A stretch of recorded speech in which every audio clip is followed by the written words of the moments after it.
Well, good morning, good afternoon, good evening to the KR universe.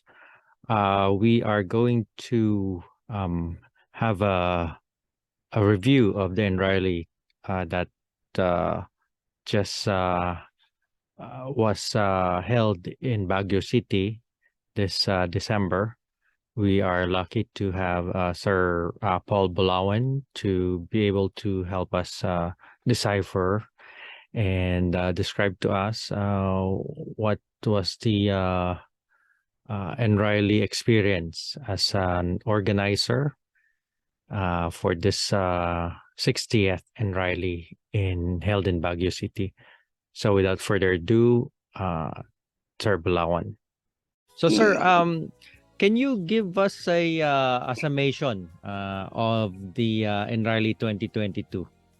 The NRYLI 2022 is essentially a resounding success. The success that it did this year wasn't really projected to be this successful.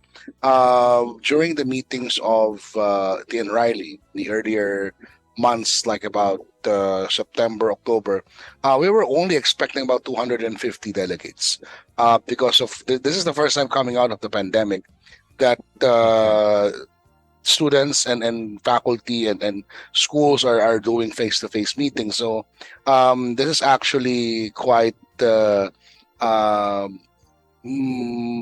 challenging. So we only had about 250 estimate for the total attendees, students and faculty.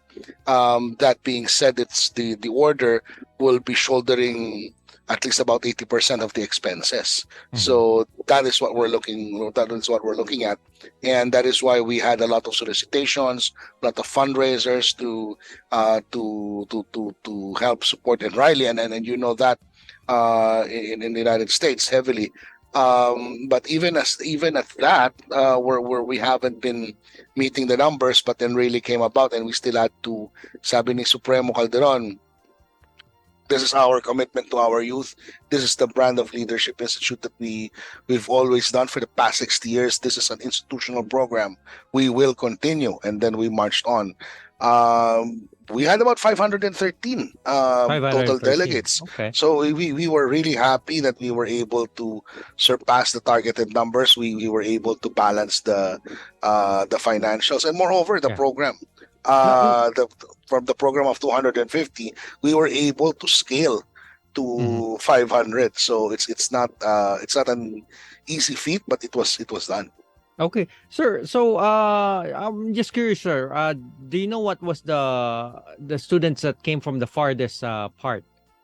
We had even delegates from as south as Tawi-Tawi, from the Mindanao area. We even had delegates as north as Tuguegarao. So and this students, sir, what are the prerequisites for the attendees to be able to join? Actually, for the attendees, so long as they are youths, capable youths as defined by United Nations, they can join. Whether they are represented, they're representing their schools, they're representing their community organizations, or they're representing themselves, or the barangay. Okay. You mentioned that the youths are welcome at the NRYLI. Yes, they are. So long as they're organized youth, they're able to register. We're able to know their background, and they're willing to follow the rules of the Leadership Institute. We're good.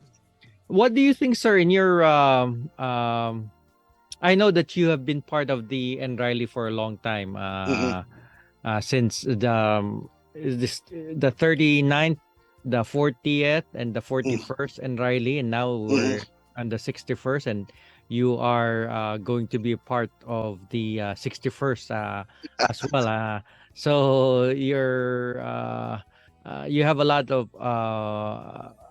of history in the NRYLI. In this NRYLI, sir, you were saying that you were not expecting as far as November, as late as November, you were expecting only 230 delegates, 250. What worked, sir? Were you able to reach the 250 Mm. 13 delegates? Yeah.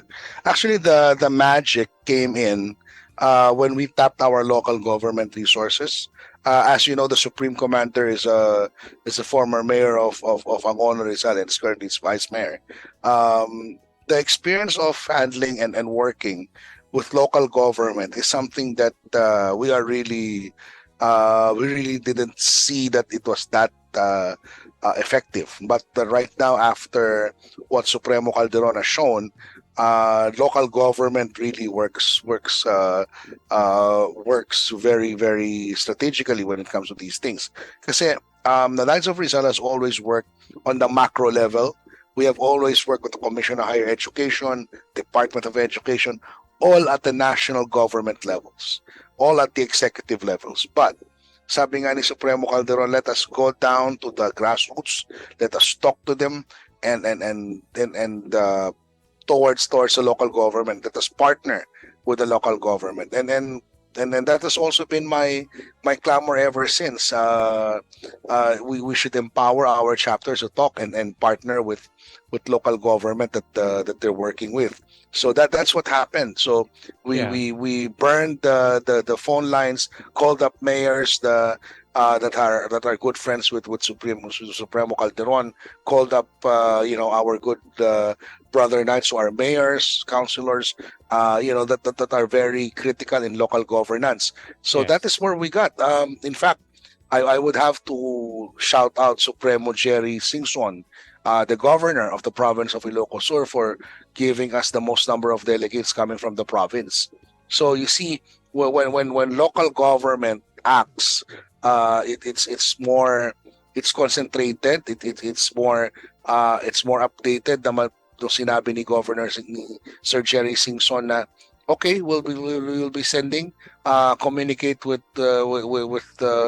my coordinator here, and that was it. That was all it had to happen. So That's very very nice that you were able to, of course, with the leadership of our Supremo, who has a background and the proper connections. And I think he also knighted the mayor of Baguio that time, yes, Magalong, Mayor yes. Magalong. And so that was really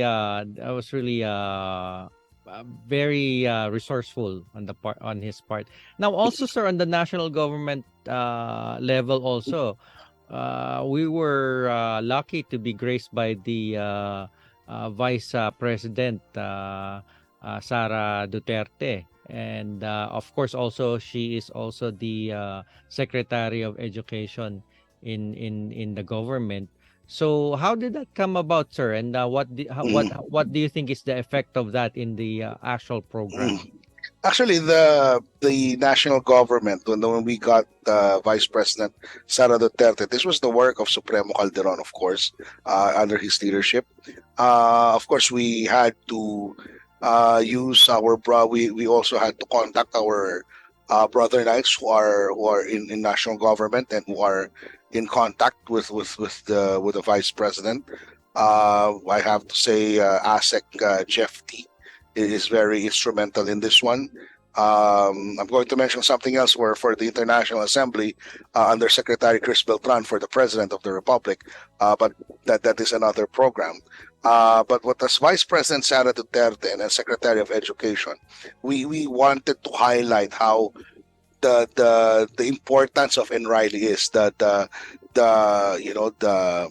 weight of what it carries to our youth. So sabi nga ni Supremo, let us put the Vice President there as Secretary of Education, see how important this is. This is an institutional program for the Knights of Rizal, and we should all be standing behind it. So and that what really clicked. And even the Vice President was even happy to see that the delegations were between 17 to 23. She even left off speech. Sabi niya, look, I'm going off speech because you guys are too young and the speech is too formal.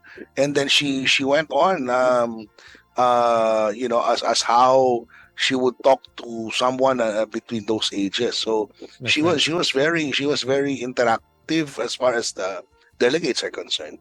And I'm sure with very personable secretary, vice president. This is her forte, the youth, the students. So, and also on the other side, the students. I'm sure the very impressionable minds, the young minds, are excited also to see such a celebrity in their midst. Let's talk about, sir, the program. How did the program aspect of this and 60th NRYLI differ from the NRYLIs that you were accustomed to?